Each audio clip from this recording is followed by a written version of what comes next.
여러분, 우리의 시민권은 하늘에 있습니다. 그러므로 우리가 그리스도를 대신하여 사신이 되어 엠베스터 대사가 되어라고 말씀하십니다. 우리가 돌탕 비유를 보고 분명하게 알 수 있는 것은 그 둘째 아들은 집에서 새 옷을 입고 새 가락기 끼고 새 신발을 신고 날마다 잔치 벌이며 살았던 것이 아니라 이제는 다시금 파송되었다라는 것입니다. 한마디로 시민권은 하늘나라에 있지만 아버지 집에 있지만 둘째 아들이 이 땅에서 대사적인 삶, 아버지의 영광을 나타내는 삶을 살았다는 것입니다. 이것에 대해서 예수님께서는 비유적으로 가장 잘 설명한 내용이 공생의 마지막 때에 십자가를 지시기 전에 감람산에서 세상의 마지막에 대해서 비유적으로 하신 말씀에서도 볼 수 있습니다. 몇 가지 중요한 내용을 보자면 마태복음 24장, 25장에 걸쳐서 지혜로운 종과 악한 종의 비유를 하셨고 열처녀의 비유를 하셨고 달란트의 비유를 하셨습니다. 특별히 지혜로운 종과 악한 종의 비유에 있어서는 이 주인이 생각보다 일찍 뜻밖의 시각에 올 수 있다고 말씀하셨습니다. 따라서 주인의 명에 따라서는 깨어서 때에 따라 양식을 나누는 자가 되어야 한다라고 말씀하셨습니다. 또 열처녀 비유에서는 신랑이 생각보다 더디 늦게 올 수 있다고 말씀하셨습니다. 그래서 늘 성령의 인도함을 받으며 본향 천국에 가서 예수 그리스도와 혼인잔치 할 것을 알고 기다려야 한다라고 말씀하셨습니다. 마지막으로 달란트 비유에서는 주인이 일찍 오시든 늦게 오시든 상관없이 그 주인이 주신 은사를 통해서 이 땅에서 영광을 드러내는 삶을 살아야 한다고 말씀하셨습니다. 마태복음 24장 25절의 말씀을 통해서 하나님께서는 마지막 때 우리의 대사 직분에 대해서 반드시 평가하신다고 말씀하셨습니다. 그것은 우리가 무엇을 얼마만큼 소유했느냐, 그리고 얼마만큼 큰 일을 했느냐, 많이 했느냐, 그것에 달려있는 것이 아니라 얼마나 주인을 나타내는 삶을 살았느냐로 평가된다고 말씀하셨습니다.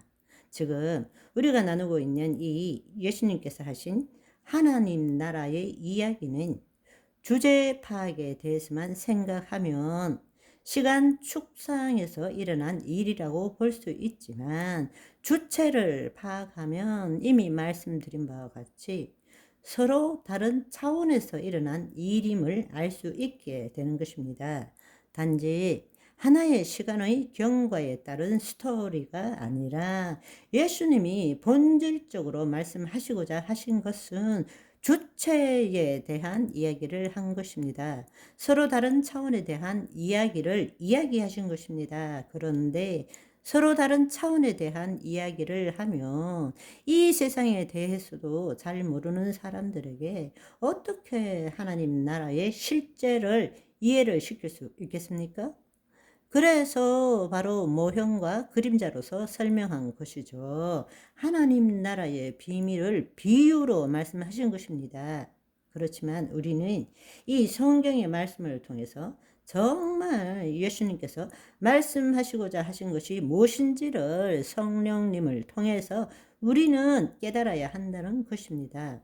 우리는 지금까지 이 누가복음 15장을 보면서 주체 파악을 하지 않은 채로 주제 파악만 하려고 했기 때문에 차원에 대한 이야기를 알지 못했을 뿐만 아니라 이 차원의 이야기를 시간에 대한 이야기로 받아들이고 해석하는데 초점을 두었다라는 것입니다. 둘째 아들이 자유의지를 가지고 아버지 집을 처음 떠나간 곳은 타락한 세상이었습니다. 이 비유는 둘째 아들이 타락한 존재가 되었다라는 것입니다. 그리고 다시 아버지 집으로 돌아왔을 때에 그 아버지 집은 바로 하나님께서 계신 곳, 하나님 나라입니다. 하나님의 통치가 있는 곳입니다. 둘째 아들이 예수 그리스도로 인하여 거듭났고, 육으로 난 것은 육이고 영으로 난 것은 영이라고 말씀하셨습니다. 성령, 물과 성령으로 거듭나지 않으면 하나님 나라를 들어갈 수도 없고 볼 수도 없다라고 말씀하셨습니다. 우리는 그 말씀을 통해서 이 아버지 집으로 간 것은 바로 물과 성령으로 거듭났기 때문입니다. 예수 그리스도께서 우리의 죄를 사해 주셨기 때문이라는 것입니다. 아멘. 이 탕자 이야기의 마지막 부분에서 예수님께서는 첫째 아들의 비유를 말씀하셨습니다. 왜냐하면 이 세리와 죄인들 뿐만 아니라 예수님이 하나님 나라의 복음에 대해서 비밀을 비유로 말씀하실 때에 바리새인과 서기관들도 거기에서 예수님께서 무슨 말씀을 하시냐 이렇게 꼬투리 잡으려고 거기에 함께 하고 있었기 때문입니다. 그래서 우리 예수님께서는 말씀을 하시면서 첫째 아들을 동원한 것입니다. 왜? 바리새인과 서기관들에게 하고 싶은 말씀이 있었기 때문입니다. 누가복음 15장 처음에 보시면 모든 세리와 죄인들이 말씀을 들으러 가까이 나오니 바리새인과 서기관들이 수군거려 이르되 이 사람이 죄인을 영접하고 음식을 같이 먹는다 하더라. 그럴 때 예수님께서 그들에게 비유를 들어서 몇 가지를 하시면서 돌탕 이야기를 하신 것입니다. 그런데 첫째 아들은 분기 탱천했죠. 거짓자로 이 세상의 사고방식으로 인과의 법칙에 따르면 죄를 지었으면 마땅히 벌을 받아야 되고 아버지가 죽기도 전에 분깃을 나눠 가져가고 허랑방탕하고 창기들과 놀아나고 다시 집에 돌아왔는데 아버지께서는 방탕한 아버지처럼 받아들였다는 것입니다. 참 다음 얘기가 흥미진진하죠? 오늘은 여기까지. 바이바이.